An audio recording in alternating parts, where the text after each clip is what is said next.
ഇനി 24ന്റെ ക്യാമ്പയിൻ നഗരം ഉറങ്ങുമ്പോൾ തെരുവിൽ ഉറങ്ങുന്നവർ.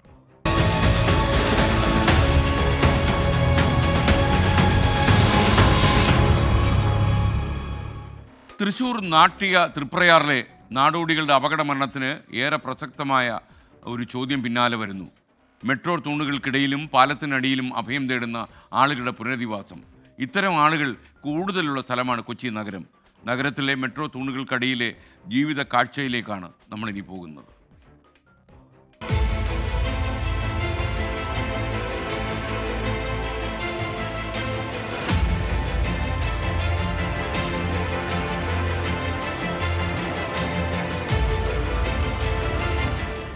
രാത്രിയിൽ നാടും നഗരവും ഒക്കെ ഉറങ്ങുമ്പോൾ മെട്രോ നഗരമായ കൊച്ചിയുടെ ഈ പില്ലറുകൾക്കിടയിലും ഒപ്പം തന്നെ പാലത്തിനടിയിലുമൊക്കെ നിരവധി ആളുകളാണ് ഇവിടെ ഇങ്ങനെ ഈ കാണുന്നത് പോലെ ജീവിതം നയിക്കുന്നത്.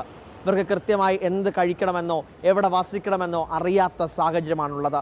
ഇവരെ മാറ്റുവാൻ വേണ്ടിയിട്ടുള്ള ഇടപെടൽ ജില്ലാ ഭരണകൂടത്തിൻ്റെ ഭാഗത്തു നിന്നൊക്കെ പലപ്പോഴും ഉണ്ടായിട്ടുണ്ടെങ്കിലും ഒന്നും ഒരു തരത്തിലും ഫലം കണ്ടില്ല. ഒടുവിലത്തെ ഉദാഹരണമാണ് നാട്ടികയിലെ നാടോടികളുടെ മരണം. അവരും ഇത്തരത്തിലേക്ക് ഒരു സ്ഥലത്ത് ഉറങ്ങിയ സമയത്തായിരുന്നു വലിയൊരു അപകടം അവരെ തേടിയെത്തിയതും 5 പേരുടെ മരണത്തിലേക്ക് അത് കലാശിച്ചതും. ഇനിയും ഇങ്ങനെ ഒരു ദുരന്തം ഉണ്ടാകരുത്. ഇവർക്ക് എന്ത് സുരക്ഷിതത്വമാണ് സർക്കാർ ഉറപ്പാക്കുന്നത്, നഗരസഭ ഉറപ്പാക്കുന്നത്? ആ ചോദ്യമാണ് നമുക്ക് മുന്നിലുള്ളത്.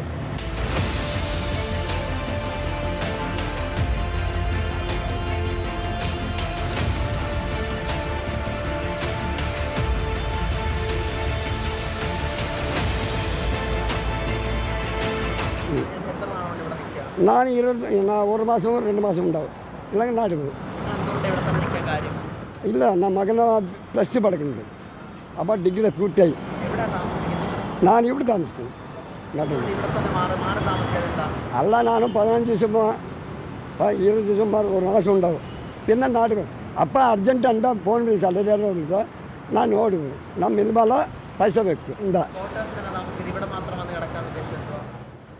ഒരു വീട്ടിൽ താമസിക്കാൻ തപ്പ്, പുറത്ത് കിടക്കാതെ തപ്പില്ല. ഞാൻ അടിച്ചു പോകല, ഞാൻ ചേർന്ന് നോക്കുന്ന തേവില്ല. നമുക്ക് പൈസ ഉണ്ട്. മൊബൈലാൽ ഫോൺ വിളിച്ചാൽ ഇപ്പോൾ തന്നെ ഓടി വരും. കാരണം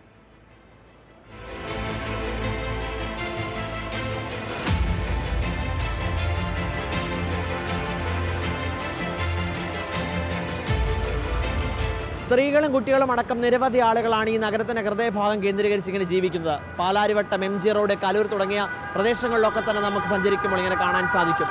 ഇവരെ പുനരധിവസിപ്പിക്കാൻ വേണ്ട നടപടികൾ എത്രയും പെട്ടെന്ന് സ്വീകരിക്കണമെന്നതാണ് ഈ സമീപവാസികളൊക്കെ തന്നെ അഭിപ്രായപ്പെടുന്നത്. അല്ലെങ്കിൽ വലിയ അപകടങ്ങൾ ഉണ്ടാകും, അതോടൊപ്പം തന്നെ ഇവരുടെ ജീവന് തന്നെ ആപത്താകും എന്നൊക്കെ ഇവിടെ നിന്നും ഉയർന്നു വരുന്നുണ്ട്. എന്തായാലും എത്രയും പെട്ടെന്ന് നടപടികൾ സ്വീകരിക്കണം. ഇനിയും ഒരു അപകടം ഉണ്ടായിട്ടല്ല അധികാരികൾ കണ്ണു തുറക്കേണ്ടത്. കൊച്ചിയിൽ നിന്നും സന്തോഷ് ശേഖർക്കൊപ്പം YS അഭിനന്ദ്, 24.